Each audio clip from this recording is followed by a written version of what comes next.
Hi everyone, I'm so proud to host this episode of Founder Stories with Brittany Robbins, the CEO and founder of the Grey Matter Experience.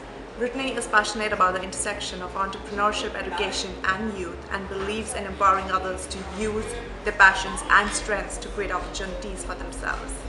Her company, the Grey Matter Experience, is creating opportunities for African American students to have access to Black professionals, entrepreneurs, and resources.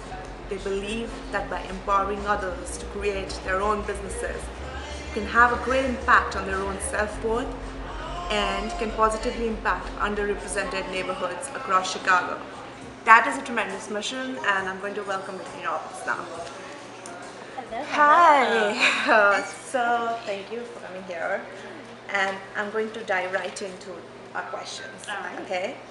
So you're bringing entrepreneurship and hands-on education together for African American students. Tell us how this intertwines together at the Grey Matter Experience.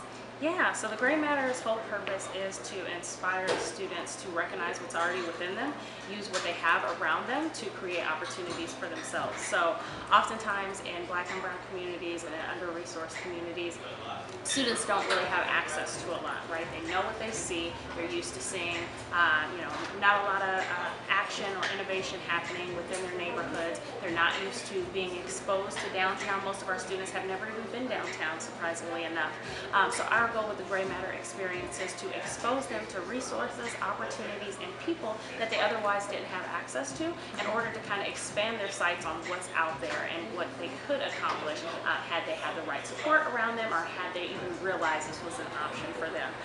So being able to expose them not only to opportunities and people, but also educate them on how they can use these resources to their advantage, take it and apply it across several different sectors, is really empowering students to kind of think outside the box, think outside their communities, and then use their own creativity and ingenuity to kind of use that as a resource within their community to kind of empower themselves, their families, and their communities.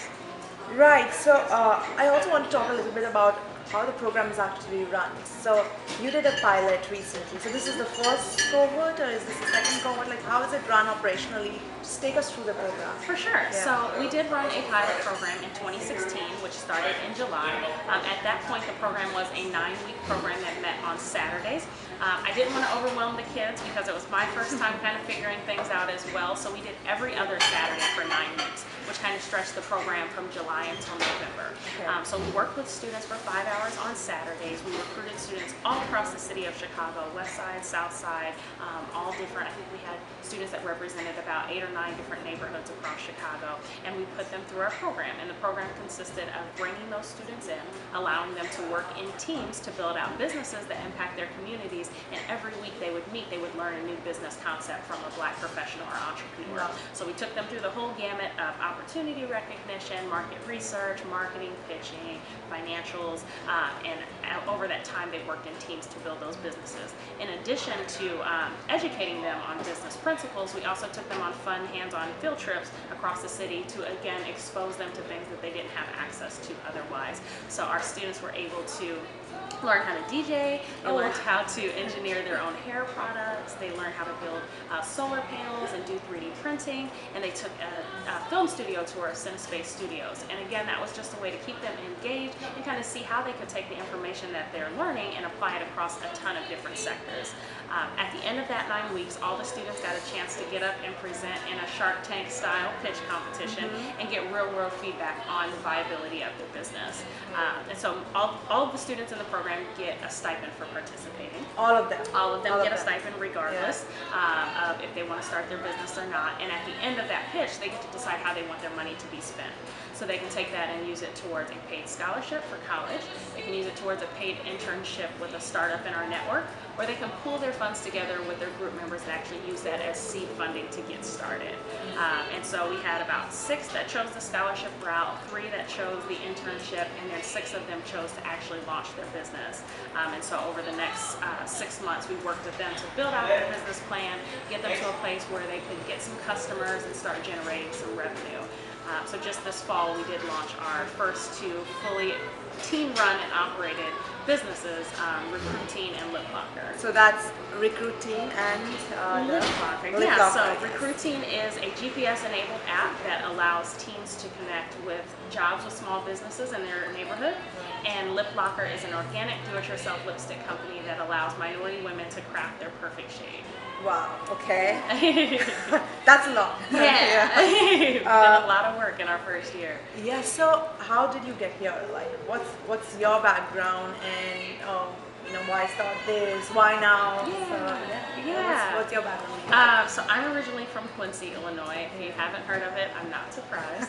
It's about 5 hours southwest of here, and it's a very small. I say small. It's 45,000, but it's small, like Podunk town. Very farm-centered. I grew up there my whole life. Graduated high school a year early because I recognized very early on this is not all that the world has for me. So I graduated. I went to the University of Illinois where I studied creative writing and English. Graduated around 2008, 2009 when the economy was horrible, and moved up here trying to find a job. And so I ended up working for Honda Financial Services for a couple of years. Realized very quickly that corporate was not my thing, and so I ended up working for a company called Doggy Loop, which was a startup in the West Loop, and it was housed under a venture capital firm. And so that was kind of my first real introduction to like formal entrepreneurship. My parents would hate that I say that because both my parents are entrepreneurs and have been since I was in middle school. But this was my first time actually seeing the ins and outs of how a business actually ran, where the money was coming from, where the deals are being made, and how you take it from inception to production. And so I got really interested in that. But I've always known that I wanted to do more and work with kids in some way. I graduated college with an idea to start a teen magazine for teens by teens. So I knew that was going to come back around as part of my journey at some point. And after I left Doggy Loot, I started looking for opportunities to work with youth in some capacity. And I ended up finding a position at an organization called Future Founders, where they were working with youth to expose them to entrepreneurship. So they were going into under-resourced communities, underserved communities, and working with teens that were already learning entrepreneurship in their classroom, kind of bringing some hands-on resources to help them build businesses. Ton of opportunities there, a ton of impact we were making, but the one thing that I saw is that when students were leaving the program and wanted to actually start their business, we weren't equipping them or connecting them to resources to do so. So I started doing some research and just trying to figure out what could I do to kind of change that narrative and to empower and equip these students to actually be able to start businesses where they're at, and that is how the Gray Matter was formed. Also, in that time, somewhere in that timeline, I also wrote and published my own children's book, which is going to be a series about my 3-pound Yorkie Duval, Which we are going to show it to our audience in a while. Yes. So that's all been sort of a part of my journey and just challenging myself to pursue different opportunities. I come from a big family. I have 12 nieces and nephews, and so for me, everything I do, I try to be a reflection to show my nieces and nephews that you can do anything that you want to do, as long as you commit and follow through. You may not know everything right away, but there's resources out there with the internet. You can figure anything out. It's just a matter of your willpower and your drive.